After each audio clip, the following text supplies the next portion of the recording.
Os riscos físicos são provenientes de algum tipo de energia. Então, os riscos físicos são ruído, vibrações, calor, radiações ionizantes, radiação não ionizantes, umidades e pressões anormais. Podemos encontrar riscos físicos em equipamentos que geram calor ou chama. Podemos encontrar riscos físicos em equipamentos que geram radiações, como as radiações ionizantes, raio-x, por exemplo. Podemos encontrar riscos físicos em equipamentos que geram ruídos e vibrações por ondas mecânicas.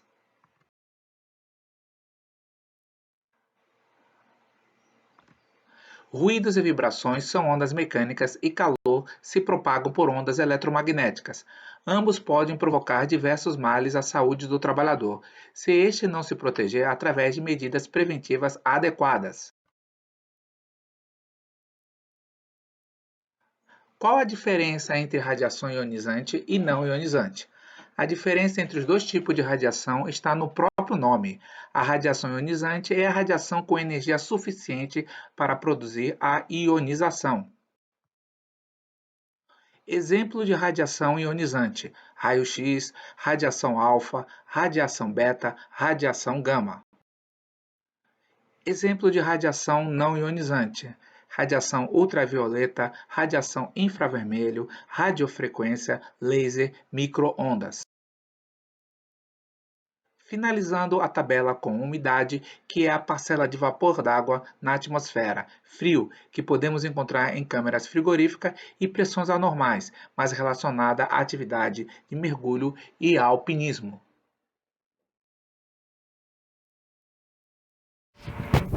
O risco químico é a probabilidade de sofrer agravo a que determinado indivíduo está exposto ao manipular produtos químicos que podem causar-lhe danos físicos ou prejudicar-lhe a saúde.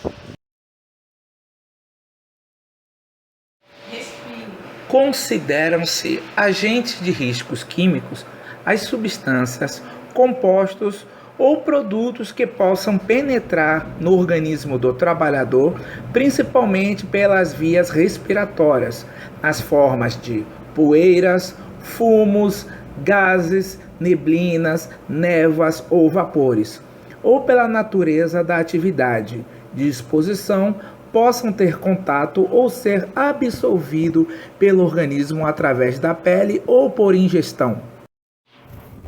Os agentes químicos podem apresentar-se nos diversos estados físicos nos ambientes de trabalho e durante os processos podem sofrer mudanças. A possibilidade de uma substância química entrar no organismo está associado ao seu estado físico.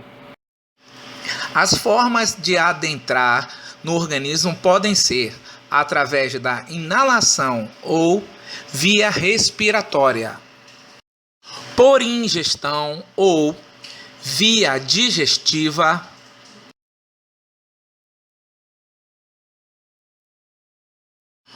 por absorção ou via cutânea, pela pele.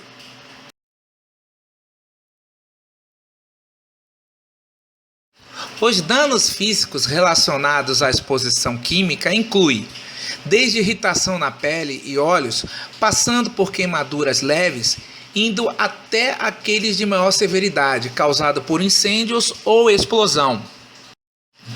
Os danos à saúde podem advir de exposição de curta e ou longa duração, relacionadas ao contato de produtos químicos tóxicos com a pele e olhos, bem como a inalação de seus vapores, resultando em doenças respiratórias crônicas, doenças do sistema nervoso, doenças nos rins e fígados e até mesmo algum tipo de câncer. Os riscos químicos e suas consequências. Poeiras. Poeiras minerais, poeiras vegetais e poeiras alcalinas. Poeira é basicamente uma partícula sólida produzida por um rompimento mecânico de sólidos, por meio de processos de moagem, atrito, impacto, etc. Elas podem ter origem mineral, vegetal, alcalina, As consequências vão desde pneumoconioses até efezemas pulmonares. Nesta tabela pode-se ver os tipos, origens e as enfermidades causadas pelas poeiras. Tipo: mineral, origem, sílica, enfermidade, silicose. Tipo: mineral, origem, asbesto, enfermidade, asbestose. Tipo: vegetal, origem, algodão, enfermidade, bicinose. Tipo: vegetal, origem, cana-de-açúcar, enfermidade, bagaçose. Tipo: alcalina, origem, cal, enfermidade, efizema pulmonar. O caminho que uma partícula percorre no sistema pulmonar até provocar uma pneumoconiose. A partícula atravessa pelo nariz, adentra pelas fossas nasais, desce pela traqueia e vai pelos brônquios até os alvéolos pulmonares. No alvéolo pulmonar, a partícula se aloja. O sistema imunológico, então, é ativado, pois reconhece a partícula como invasor. O sistema imunológico libera, então, uma célula de defesa, o macrosomo, que ele atravessa pela corrente sanguínea até dentro do alvéolo. A célula de defesa tenta fagocitar a partícula de poeira, mas não consegue, levando à sua morte, liberando então enzimas digestivas e consequente inflamação do alvéolo pulmonar, caracterizando assim uma pneumoconiose.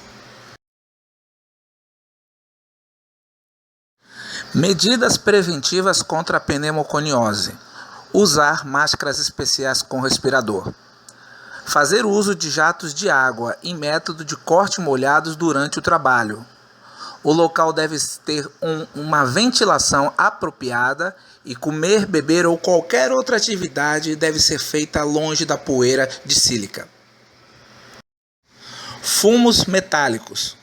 Os fumos metálicos são formados a partir de vapores e gases que se desprendem das peças em fusão, seja da superfície da peça, seja do eletrodo, do revestimento do eletrodo, de substâncias adicionadas às soldas, do tipo de fluxo ou pós e dos óleos protetores. Os vapores e gases em contato com o oxigênio do ar, após resfriamento e condensação, oxidam-se rapidamente, formando os fumos. As consequências vão de doenças pulmonares obstrutivas crônicas à intoxicação de acordo com o metal. Névoas, gases e vapores, substâncias compostas ou produtos químicos em gerais. A névoa é uma suspensão de partículas líquidas formadas pela ruptura mecânica de líquidos. Já a neblina é a suspensão de partículas líquidas formada pela condensação do vapor de uma substância que é líquida na temperatura normal. Se esses contaminantes, em condições normais, já estariam no estado gasoso, então estamos diante de um gás. Se, no entanto, o contaminante é um líquido em condições normais, sua fase gasosa será chamada de vapor. Podem ser subdivididos em irritantes, asfixiantes e anestésicos. Irritantes provocam irritação nas vias aéreas superiores. Exemplo: cloro, amônia, ácido sulfúrico, etc. Serviço com substâncias irritantes. Um exemplo aqui é um carregamento de ácido sulfúrico. Os EPIs utilizados: macacão, luvas e botas de PVC, máscara panorâmica com filtro químico.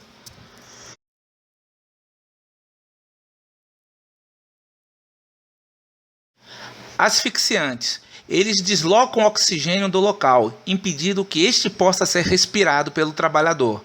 Exemplo: hidrogênio, nitrogênio, metano, dióxido de carbono, monóxido de carbono. Exemplo: serviço em espaço confinado, um tanque inertizado com nitrogênio, onde o nitrogênio toma o lugar do oxigênio. EPI utilizado: cilindro autônomo de ar respirado. Anestésico. A maioria dos solventes orgânicos tem ação depressiva sobre o sistema nervoso central, além de causar danos ao sistema formulador de células sanguíneas. Os serviços em laboratórios de químicas com produtos tóxicos devem ser feitos de forma segura dentro da capela. Nunca pode ser feita fora para que a pessoa não se exponha a esses produtos. A NR15 e os limites de tolerância a agentes químicos. Diversos trabalhadores, principalmente os do setor industrial, desenvolvem suas atividades em situações de risco, pois lidam com componentes químicos de diferente natureza constantemente. O trabalho deles é regido pela NR15, norma regulamentadora criada em prol da integridade física de tais trabalhadores. O anexo 11 da NR15 apresenta em seu quadro número 1 os limites de tolerância para contato com diversas substâncias químicas, como amônia, anilina, chumbo, clorobenzeno e gás sulfídrico. A tabela ainda classifica os produtos químicos. Mas o que é a NR15? Trata-se de uma norma regulamentadora brasileira que estabelece e descreve as atividades insalubres, ou seja, as funções que podem tornar a saúde física ou mental do colaborador mais vulnerável a qualquer tipo de risco. A NR15 dispõe sobre ruído, exposição de calor, radiação ionizantes ou não, vibração, frio, umidade, benzeno, poeiras minerais e agentes biológicos. Essa norma regulamentadora também define os limites de tolerância a agentes químicos, bem como as medidas de proteção para o trabalhador em operações envolvendo exposição ou contato com agentes tóxicos, alérgicos, irritantes, corrosivos, cancerígenos e narcóticos. Entende-se por limite de tolerância, para fim desta norma, a concentração ou intensidade máxima ou mínima relacionada com a natureza e o tempo de exposição ao agente, que não causará danos à saúde do trabalhador durante a sua vida laboral.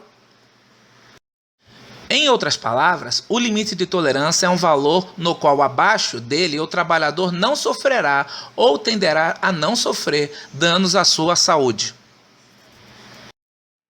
Agradeço a atenção de vocês e continuem acompanhando as aulas do Universo do Ensino Tecnológico. Até a próxima!